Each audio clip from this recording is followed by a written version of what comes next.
कि मेरे द्वार पर पहुंचने से पूर्व यह मोदक प्रस्तुत होंगे। भोलेनाथ!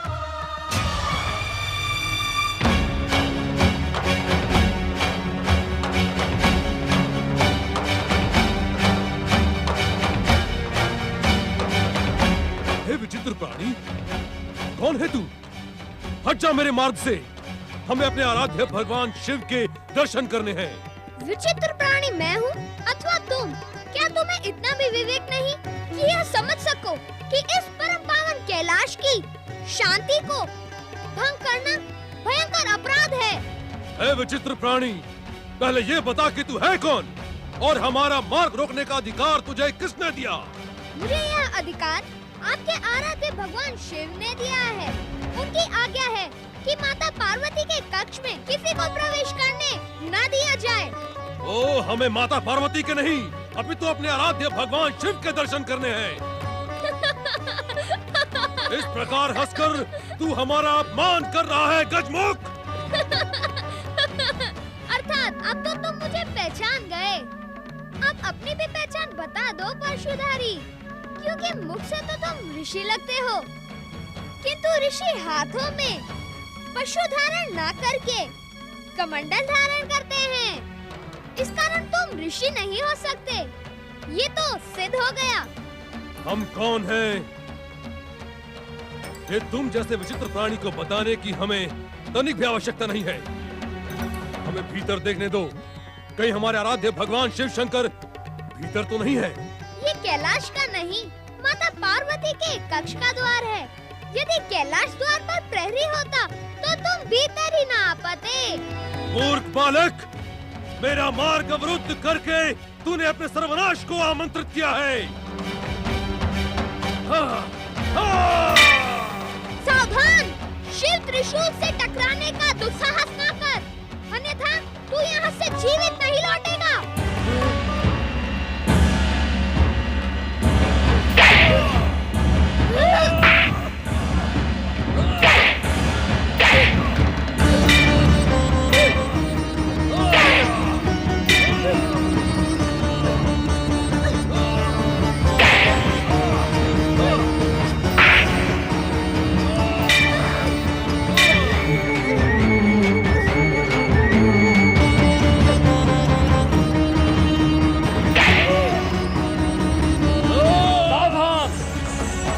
साधु, तू नहीं जानता कि तू क्या कर रहा है?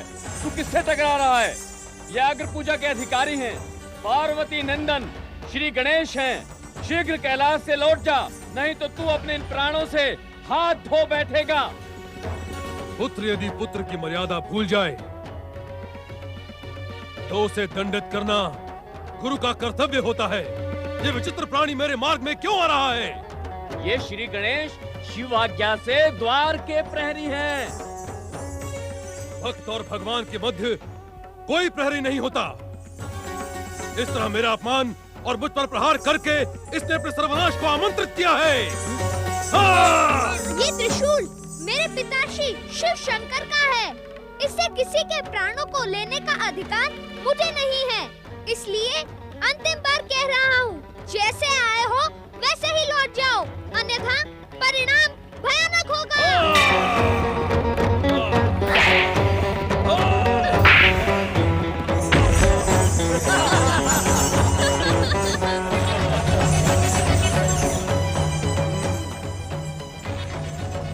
धन्य है तुम्हारा पराक्रम बालक। तुमने परशुराम को धराशायी करके अपने पराक्रमी होने का परिचय दिया है, किंतु परशुराम का जन्म किसी से पराजित होने के लिए नहीं हुआ। शिव कृपा से परशुराम अपराजय है। परशुराम की पराजय उसके आराध्य भगवान शिव का घोर अपमान है। और शिव आज्ञा का उल्लंघन करना क्या शिव का अपमान नहीं होगा? अभी भी कहता हूँ, जैसे आए हो वैसे ही लौट जाओ। अब मैं तुझे दंडित करके अपने आराध्य भगवान शिव के दर्शन किए बिना इस कैलाश से नहीं लौटूंगा। बात की बात में सहस्त्र बाहु कार्तवीर्य को यमराज का ग्रास बनाने वाला ऋषि जमदग्नि का पुत्र परशुराम अब तुझे दंडित करके ही रहेगा। हठी पुरुष, मैं अहंकारी कार्तिवीर्य नहीं हूँ जो तेरे प्रहार से यमराज का ग्रास बन जाए। अब तेरे क्रोध और हठ को सत्य का दर्शन कराने के लिए मैं धर्म को साक्षी मानकर तुझे दंडित करता हूँ।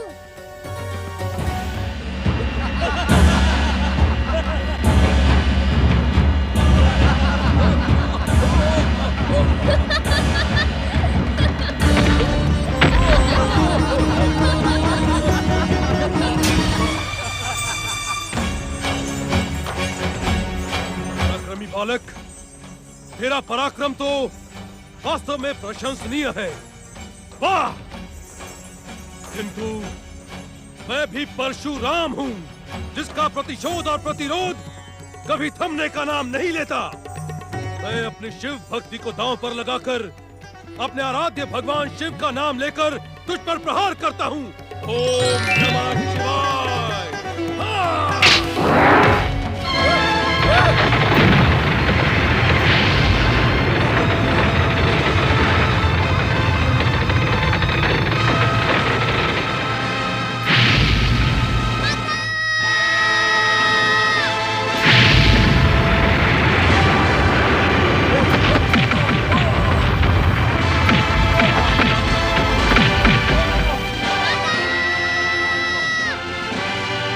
श्री गणेश,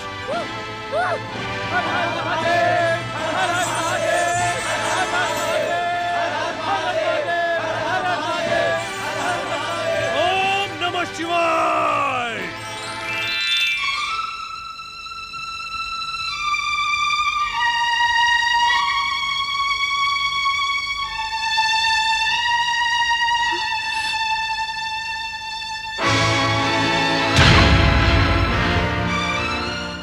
ये अनर्थ तुम्हारे साथ किसने किया पुत्र गणेश?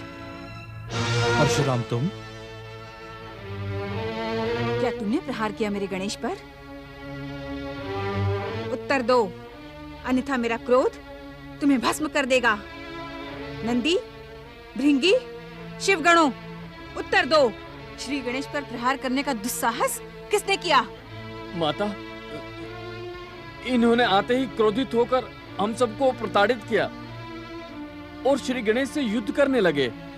माता, इन्हीं के परशु प्रहार से श्री गणेश का बायां दांत खंडित हुआ। तुम्हें चोट तो नहीं पहुंची पुत्र? नहीं माता, मुझे चोट नहीं पहुंची। अभी तो मेरे बाएं दांत को पहुंची है और अब मैं एक दंत बन गया। परशुराम, बालक गणेश पर परशु प्रहार अनुचित था। श्री गणेश को हमने ही आदेश दिया था इस कक्ष का पहरा देने के लिए। दया करे हे दया निधान, कृपा करे हे कृपा निधान, क्षमा करे हे क्षमा निधान। मैं वास्तव में इन्हें पहचान नहीं पाया और भयानक अपराध कर बैठा। प्रभु, मुझे क्षमा करें। तुम्हें क्षमा करने का मुझे कोई अधिकार नहीं है परशुराम। तुम्हें क्षमा मांगनी है तो श्री गणेश से मांगो, उनकी माता गौरी से मांगो। नहीं, मैं तुम्हें क्षमा नहीं करूंगी परशुराम। तुम क्षमा के योग्य हो ही नहीं। क्रोध और प्रतिशोध ने तुम्हारे विवेक को नष्ट कर दिया है। तुमने इतना भयानक अपराध किया है जिसका दंड तुम्हें भुगतना ही पड़ेगा।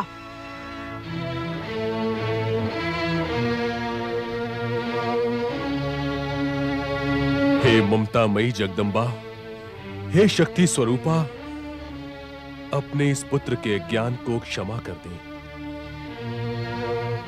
वास्तव में हमसे भयानक अपराध हुआ है, किंतु आप तो माता हैं और माता अपने पुत्र के भयानक से भयानक अपराध को क्षण भर में क्षमा कर देती है।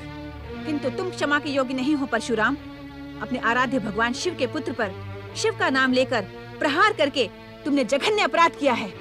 माता, भगवान शिव मेरे आराध्य ही नहीं, गुरु भी हैं।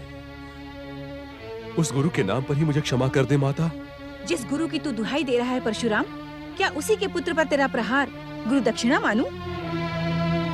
अरे अभागे, तूने तो अपने गुरु पुत्र का दांत अपने हठ के कारण खंडित कर डाला।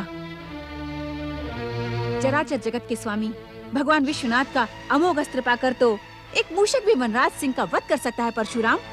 आप सत्य कह रही हैं माता। मैं भगवान शिव की भक्ति को साक्षी मानकर श्री गणेश को आहत करने में सफल हुआ। तू नहीं जानता हतभागे, श्री गणेश क्षण मात्र में तेरे जैसे करोड़ों पुरुषों का वध करने में समर्थ हैं, किंतु हिंसा में विश्वास न रखने के कारण इन्होंने तुझे क्षमा कर दिया। मूढ़ बुद्धि परशुराम, श्री गणेश समस्त देवताओं में अग्र पूजा के अधिकारी हैं। यदि आज तुझे दंडित न किया गया तो संसार में देवताओं की श्रेष्ठता पर प्रश्न चिन्ह लग जाएगा। सावधान परशुराम।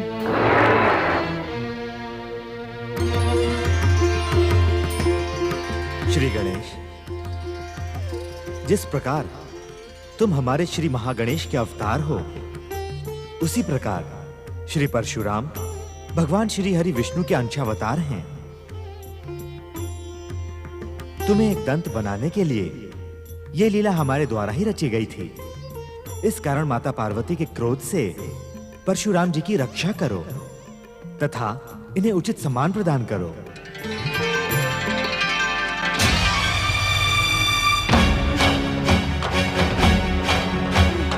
सावधान मूढ़ बुद्धि परशुराम। ठहरे माता, ठहरे। पुत्र गणेश, आप मुझे इस क्रोधी, अभिमानी और हठी साधु पर प्रहार करने से क्यों रोक रहे हैं? क्षमा करें माता, महर्षि परशुराम आपके क्रोध के नहीं, सम्मान और कृपा के पात्र हैं। ये तुम क्या कह रहे हो पुत्र गणेश?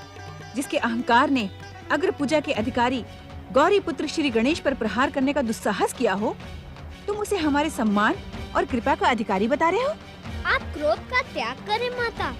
महर्षि परशुराम जगत पालक भगवान श्री हरि विष्णु के अंशावतार हैं। परम देव श्री महागणेश की कृपा से अभी अभी मुझे इस सत्य का ज्ञान हुआ है कि इन्होंने जो कुछ भी किया वह हमें एक दंत बनाने के लिए परम आवश्यक था।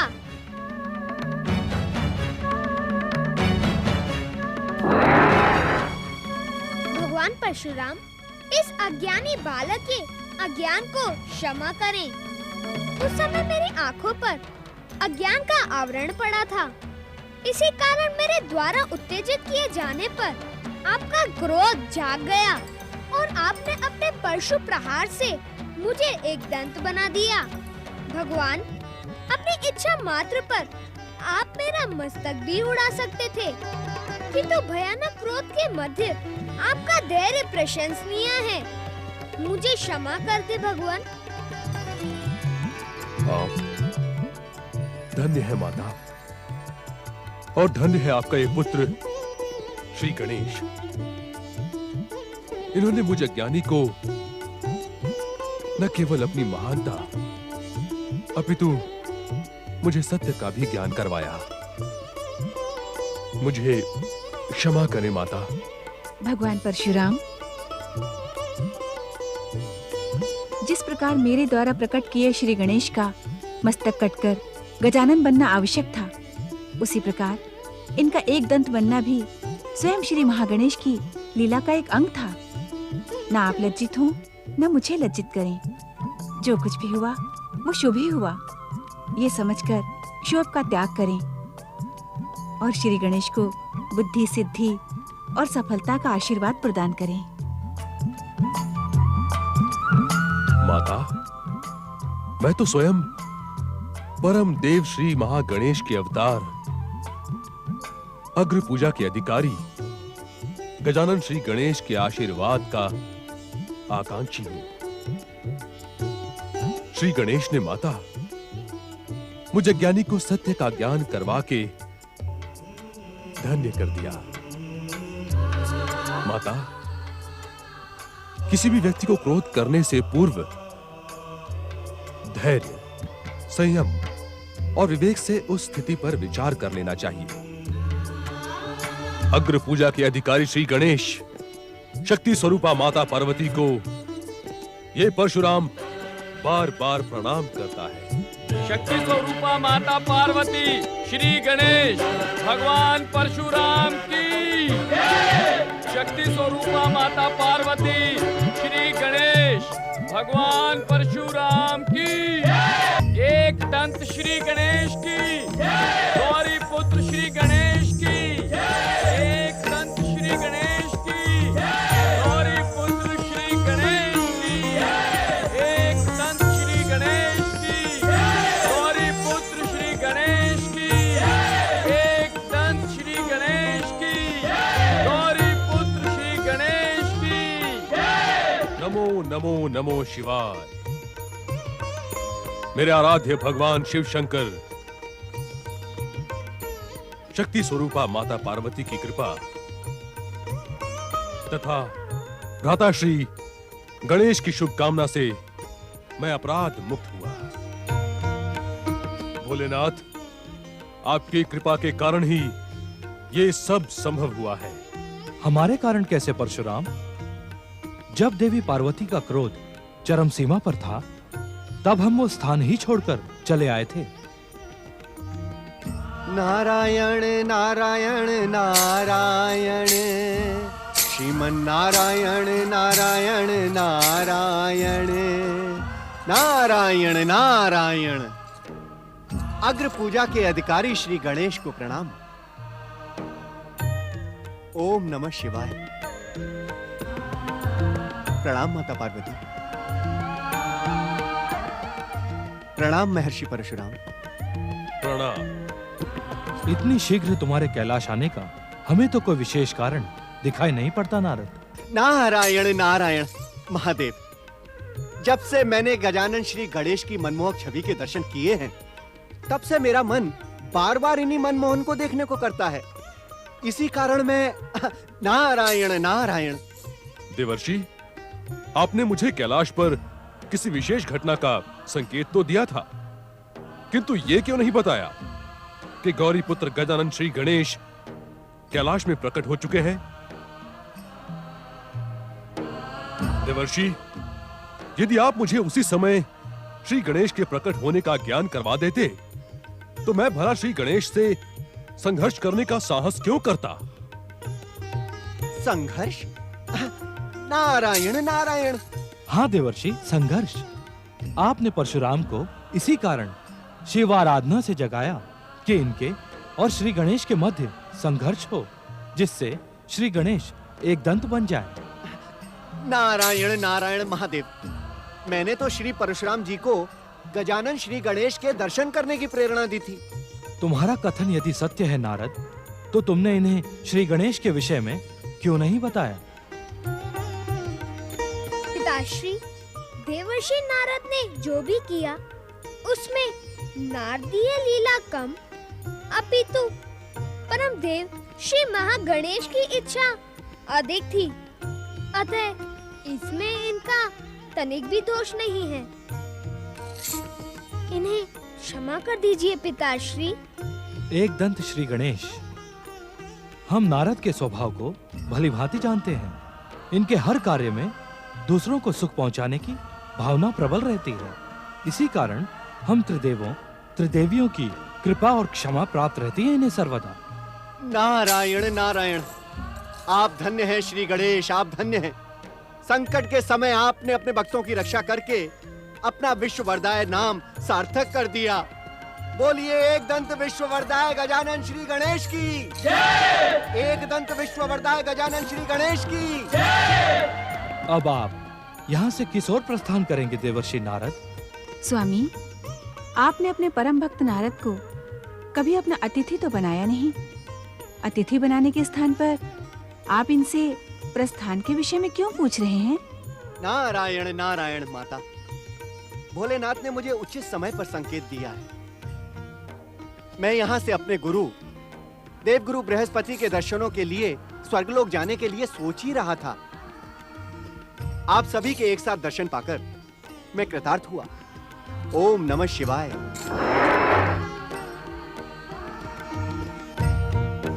गजानन श्री गणेश की जय।